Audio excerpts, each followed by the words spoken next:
torne de fora. E aí, o tratamento, ele começa aqui, no salão.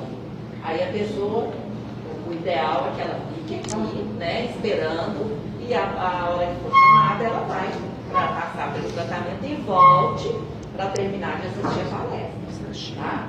É porque faz parte do tratamento, a palestra, a oração, né, a prece.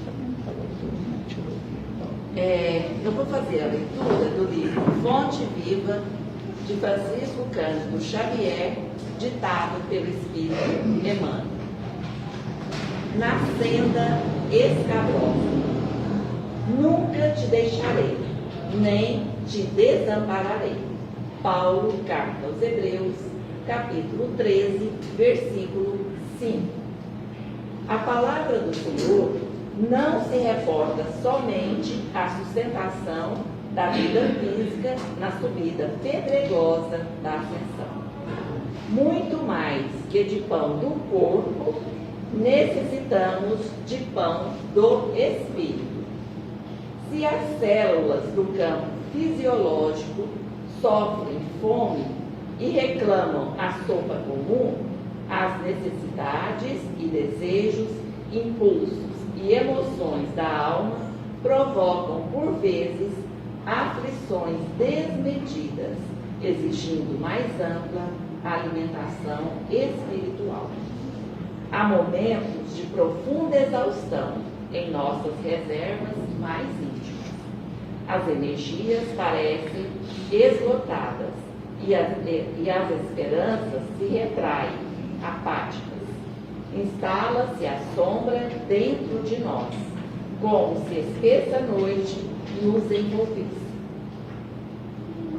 E qual acontece a natureza sob o manto noturno, embora guardemos fontes de entendimento e flores de boa vontade na vasta extensão do nosso país interior, tudo permanece velado pelo nevoeiro de nossas inquietações. O todo misericordioso, contudo, ainda aí não nos deixa, completamente relegados à treva de nossas indecisões e desapontamentos. Assim como faz brilhar as estrelas fulgurantes no alto, desvelando os caminhos constelados do firmamento ao viajor, perdido no mundo, acende no céu de nossas ideias convicções novas e aspirações mais elevadas, a fim de que nosso espírito não se perca na viagem para a vida superior. Nunca te deixarei, nem te desampararei, promete a divina bondade. Nem solidão, nem abandono. A providência celestial prossegue velando. Mantenhamos, pois, a confortadora certeza de que toda tempestade é seguida pela atmosfera tranquila e que não existe noite sem alvorecer.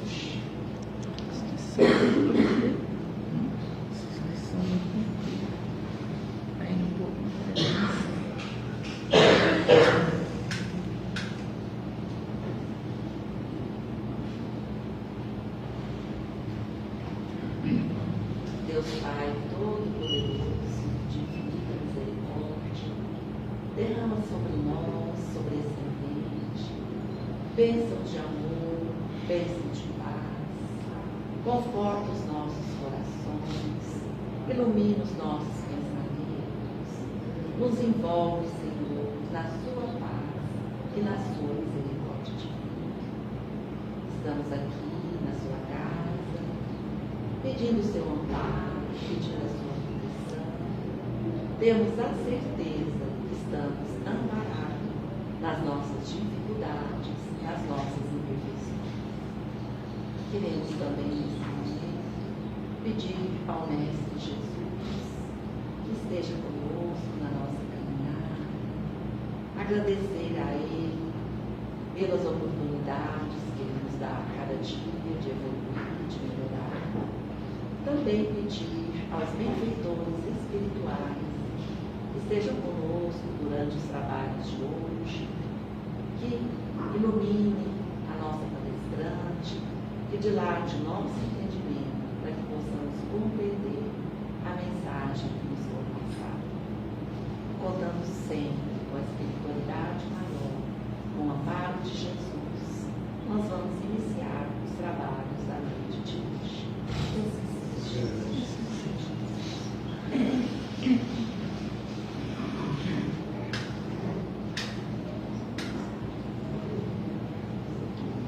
E é com grande prazer que a gente recebe mais uma vez a nossa querida Maria Helena.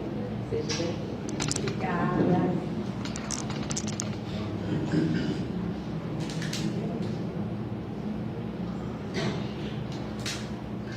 Muito boa noite a todos. Boa noite.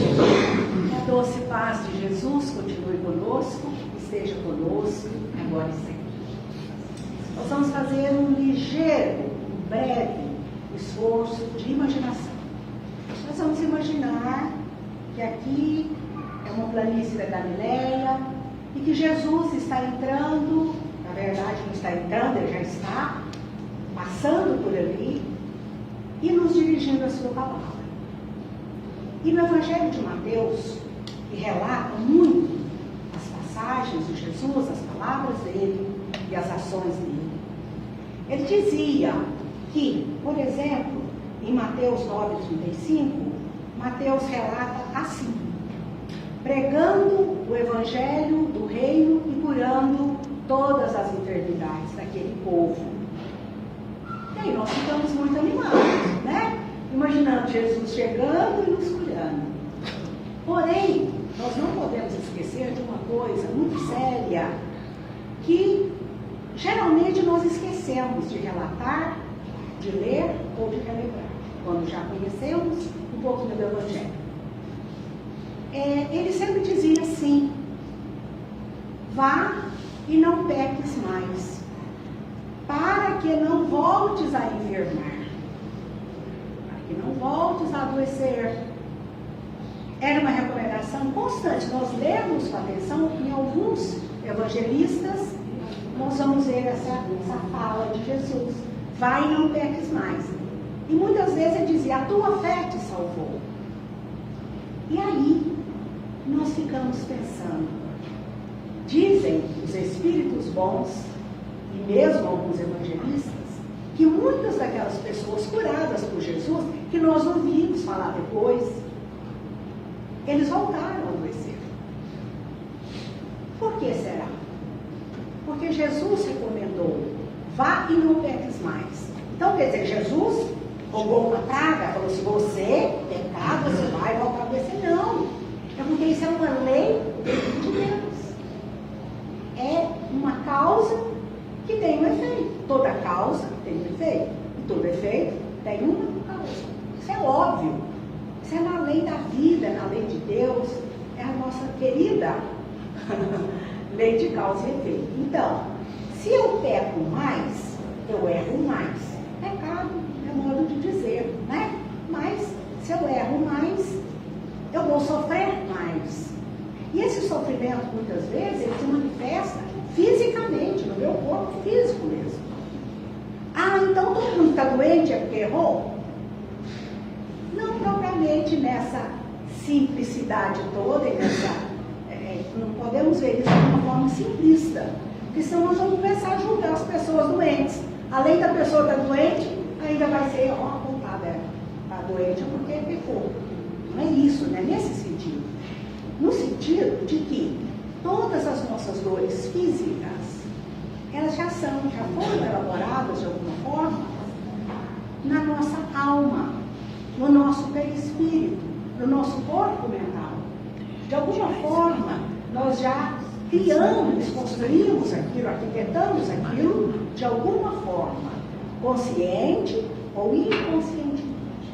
E a verdadeira vida, a verdadeira ação que nos modeliza mais, a maioria dos seres humanos, de evolução mediana, que é o nosso caso, é mais movido pelo lado inconsciente do que pelo lado consciente.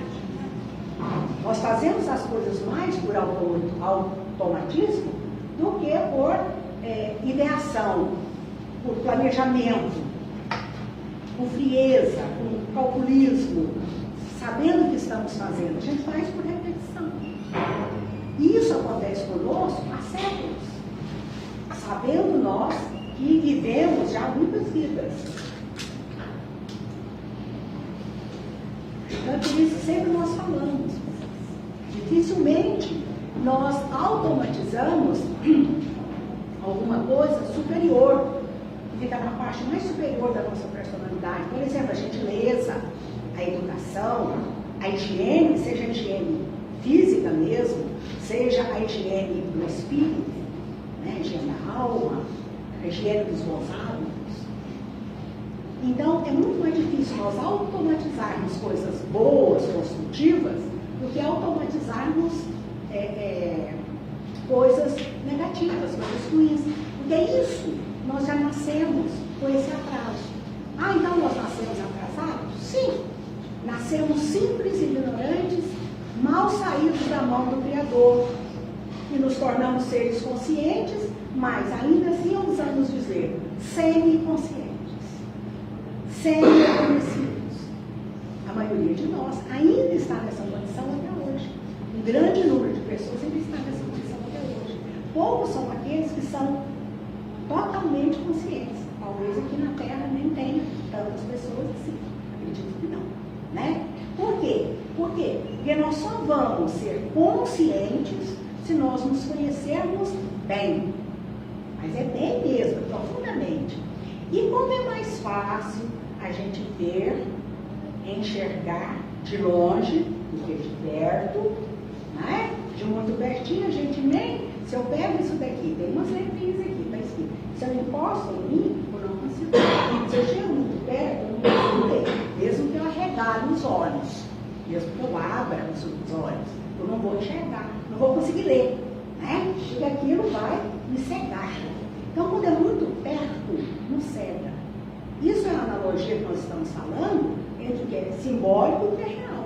Por exemplo, quando nós, por exemplo, estamos fazendo uma arte, uma pintura, geralmente a gente pinta, beleza, fez o desenho, copo de tinta, nós pintamos, beleza.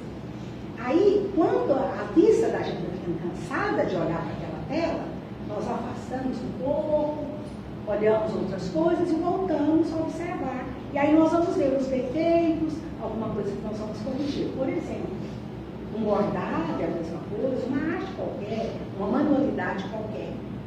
Ao invés de ficarmos muito perto, nós nos afastamos para ver melhor. Até existe alguma coisa, alguns textos interessantes, tanto na área da psicologia como na área da arte, né? Falando sobre a filosofia, inclusive, falando sobre essa história. Ficar de longe para ver melhor. E em se tratando de nós humanos, nós somos assim, nós funcionamos ainda assim. De longe nós enxergamos melhor, na maioria das vezes. E tem muita gente que depois de mais velho, enxerga bem de longe e muito pouco de perto. Olha que coisa interessante. Isso de verdade, enxergar mesmo.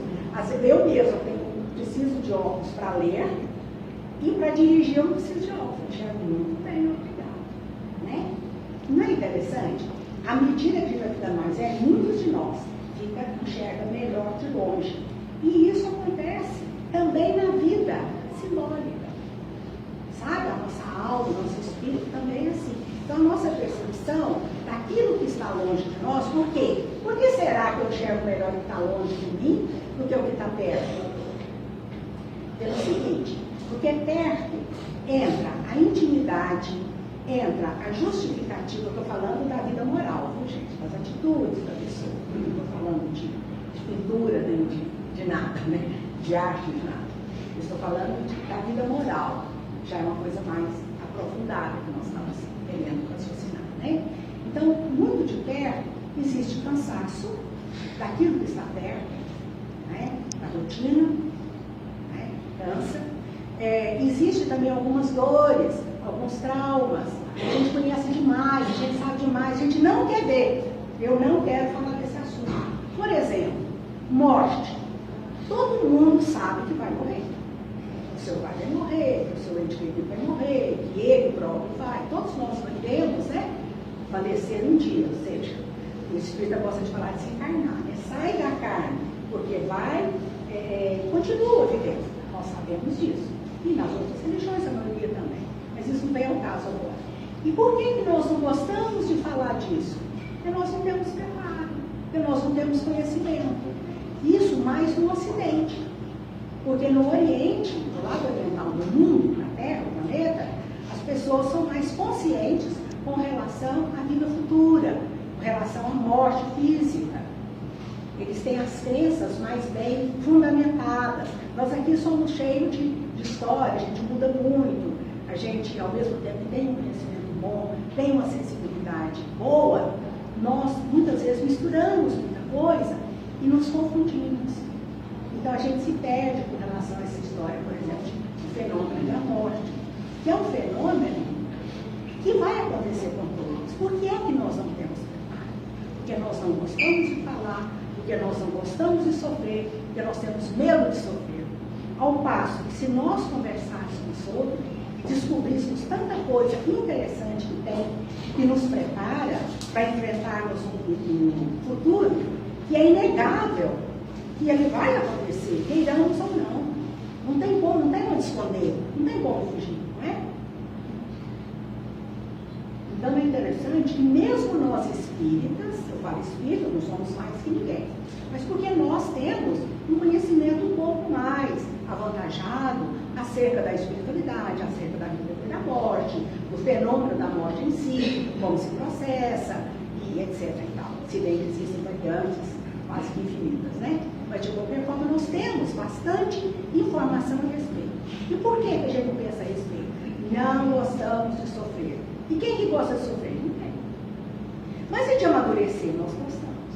E de crescer? Nós queremos. E de evoluir? Nós queremos. Então nós vamos ter que sofrer. Por que eu falo que nós vamos ter que sofrer? Porque nós vamos ter que enfrentar. Vamos lembrar lá da caverna, tem o mito da caverna, de Platão, etc, etc. Não vamos falar tudo, porque também a maioria das pessoas sabem até demais sobre isso, mas vamos falar na nossa caverna interior, no nosso desconhecimento, né? O quanto a gente sabe pouco e a gente não quer sair do nosso comodismo. Nós não queremos sair daquilo que está escondido. Nós não queremos nos mostrar. Nós não queremos ser transparentes. Nós não queremos que os outros vejam as nossas falhas. Por quê? Eu até conheço as minhas falhas, mas muitas vezes não conheço as qualidades. Não é verdade? Muitas vezes eu não sei as vantagens que eu já tenho. E isso me faz recuar. Como se nós estivéssemos naquela caverna primitiva que nós tínhamos lá na pré-história, que nós fomos enfrentar os bichos, os dinossauros, as intempéries, os rigores, a falta de comida, né? Onde era uma coisa mais importante que era para nós, naquela época, né? Que era encontrar comida, sobreviver, encontrar um buraco, uma caverna, um lugar para escondermos a nossa prole, os nossos filhos, os nossos entes queridos, e que nem era tão querido como é hoje, porque a gente era mais grosseiro, não sabia fazer as coisas direito, era aquela bagunça, éramos mais animalizados do que ainda somos, né? Nossa vida animal era mais gritante do que hoje. Hoje nós somos mais sentimento, mais emoção, mais educação, né? Mais pensamento, mais coração, mais honestidade, verdade, né? Que nós buscamos estudar, que são sentimentos nobres. Então, quando a gente estava lá naquele tempo, o que a gente tinha? Se chegasse um bicho na porta da nossa caverna, né, da nossa morada, onde nós morávamos, que eram geralmente cavernas, recantos da natureza, chegasse um bichão lá, o que nós somos? Todos imagina e sabe. Já viram filmes e simulações e coisas do tipo, né? Que tentam nos explicar isso. Já lemos tudo, né? Quem conhece todo mundo sabe. Nós tínhamos duas opções. Você enfrentava o bicho ou enfrentava o bicho ou escondia do bicho. Não era isso que nós fazíamos? E o que é mais fácil? Esconder do bicho, né? Porque a minha caverna eu conheço, o bicho não. Agora, enfrentar o bicho, no mínimo, ia ser uma batalha desigual, né? porque nós não tínhamos artefatos, nós não tínhamos como nos defender. Então, essa defesa seguiu no nosso pensamento em todas as situações diferentes. Toda situação de enfrentamento, a gente sente que tem um bicho invadindo a nossa casa mental. Não é isso que a gente sente? Quando é uma situação muito diferente, que nós somos, às vezes, colocados à prova, e que as pessoas nos atuam, nos exigem muito, muitas vezes, ou que a gente sente isso. Porque passa a gente pelo que a gente sente. Não que o outro tenha feito. Por isso, nós não podemos culpar ninguém das nossas tristezas e dos nossos desequilíbrios, das nossas fraquezas. Porque todos as temos. Todo mundo tem um fraco, uma dificuldade, em alguns aspectos, né? Às vezes em vários aspectos todos nós temos. Em mais ou menos, mais ou menor, maior ou menor proporção. Então, o que acontece? O que nós temos que fazer, uma vez que nós já atingimos a idade da razão, que nós já somos pessoas com um nível de educação, de evolução, de civilização bastante razoável, que dá para a gente fazer um monte de coisa, o que nós temos que fazer? Enfrentar. Agora não dá para correr mais do bicho, né? Aquele bicho, os problemas que nós não queremos ou não gostaríamos de enfrentar, é hora de nós enfrentarmos. Como? Depende. Depende do meu conhecimento, depende da minha cultura, depende da minha necessidade, depende da minha vontade de evoluir, porque sem isso não tem jeito. Se nós não derrubarmos esses monstros que nós mesmos criamos ao longo dos milênios, ao longo do nosso processo evolutivo, se nós não derrubarmos esses monstros, nós vamos ser engolidos por eles. E em breve tempo, qualquer um de nós pode partir, não significa que vai terminar. Mas eu deixei muito para depois, eu vou deixar muito para depois. Então, quanto mais eu conhecer e praticar o que eu vim fazer aqui nesse mundo, foi evoluir, foi melhorar, foi aprender e praticar aquilo que eu aprendi. Porque só a informação, só a ideação, só o plano, só o sonho, não resolve muita coisa. É só um passo. Mas o passo seguinte é o mais importante, que é de fazer aquilo acontecer, né? Que é de praticarmos aquilo que nós conhecemos. Então, voltando aqui ao Evangelho de Mateus,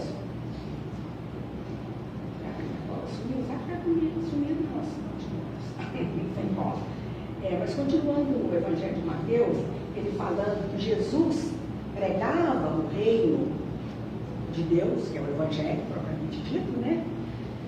E curava todas as enfermidades. É verdade isso. É verdade. Ok.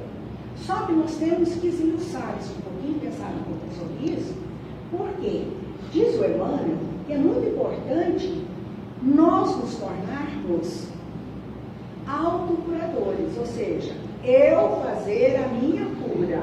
Por quê? Se alguém me curar, um médico, um psicólogo, um psiquiatra qualquer, ou enfim, qualquer curador, mesmo um curador espírita, aquilo só vai fixar em mim aquela cura se eu também estiver consciente daquele processo.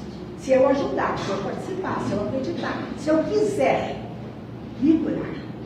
É por isso que os consultórios estão cada vez mais cheios, né? Em vários níveis, de várias especialidades, de todas as especialidades, tudo muito necessário. Porém, o paciente, muitas vezes, ou na maioria das vezes, não participa do processo de cura. Não participa. Ele não quer saber. Ele toma um remédio, como pedir lá que o doutor mandou tomar, às vezes até na hora certa, com a maior disciplina, mas ele não modifica os seus pensamentos. Ele não modifica os seus sentimentos. E aí, o Emmanuel mandou para nós uma lição, que eu vou ler um pedacinho só, não vou ler tudo não.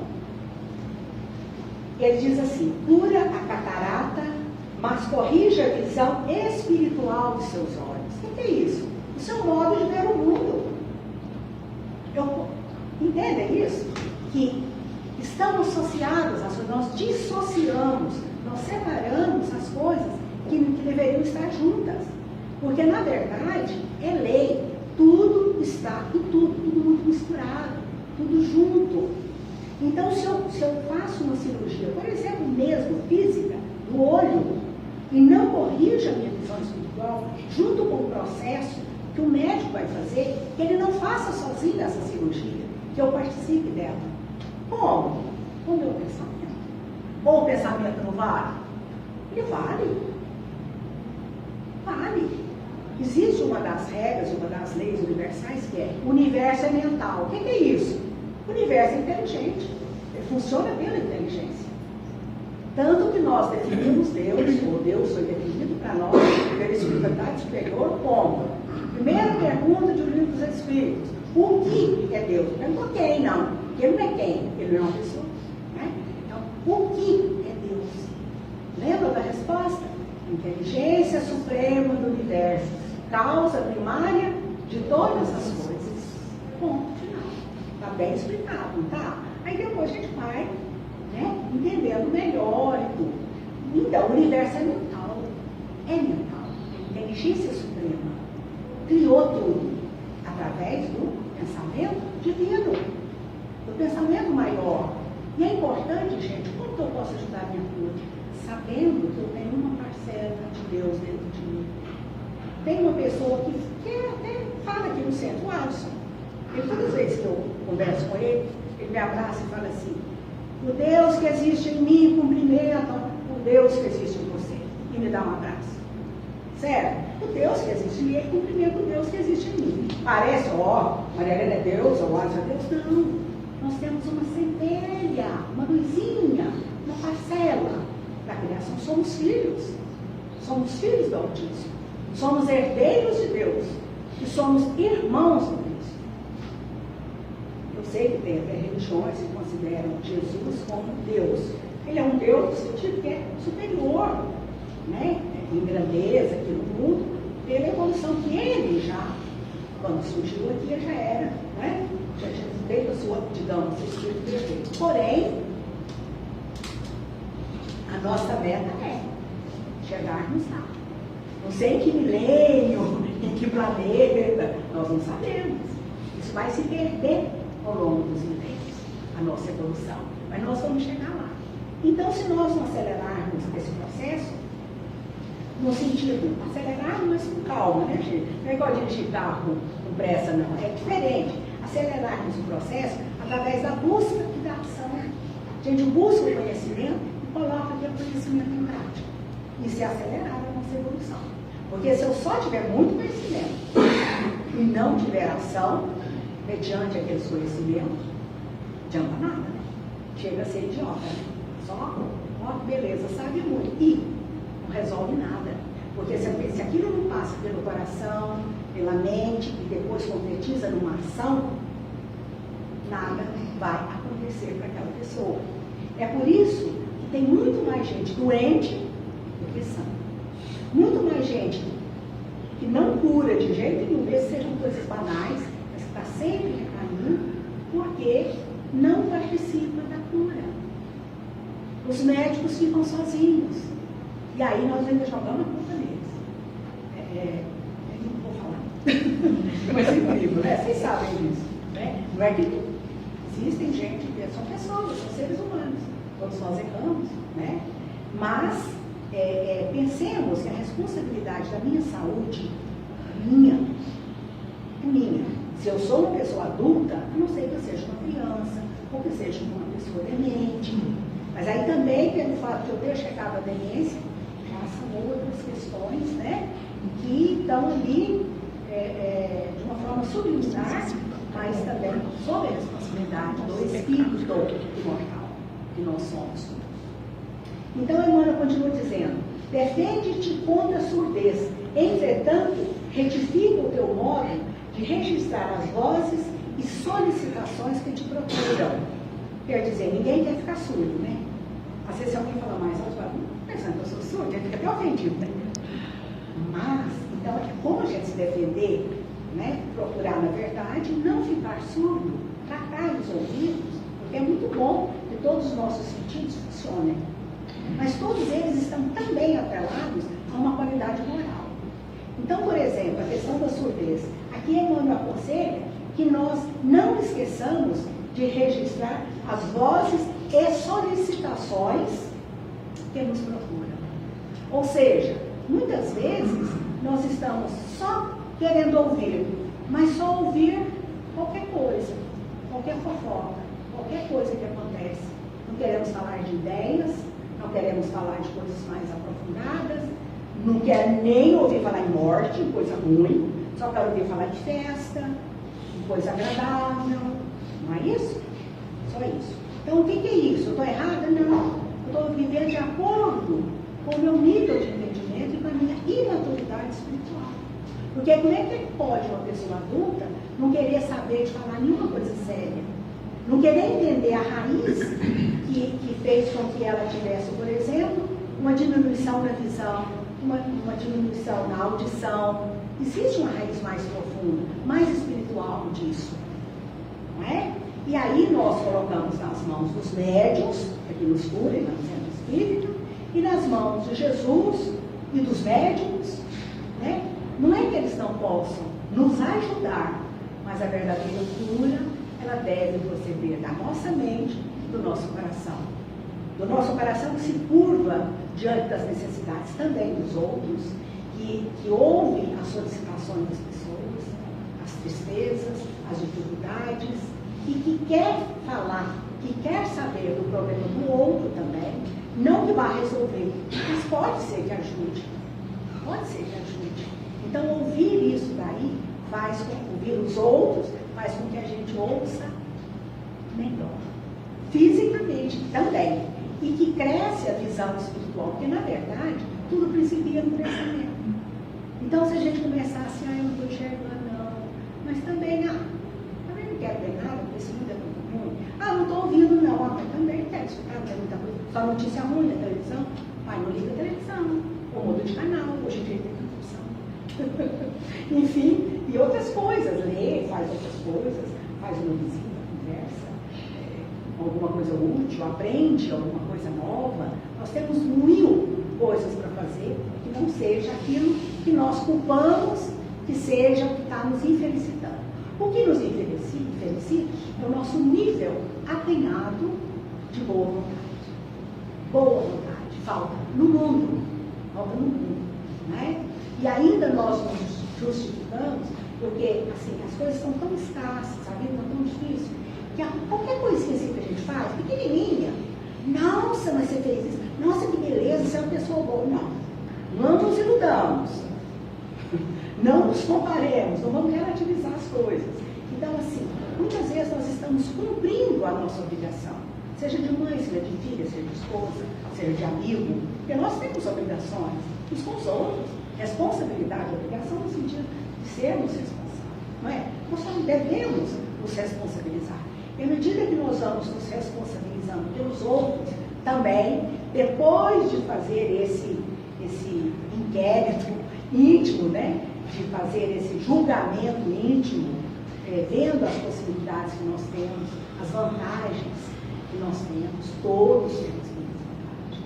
Hoje, então, não precisa a gente pensar. O mundo está um caos, né? E perto de nós ainda está por aqui, relativamente. A gente está conseguindo ainda algumas coisas, né?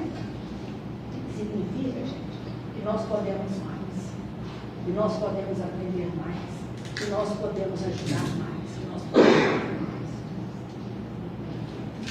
Não por interesse, mas de forma automática isso volta para nós.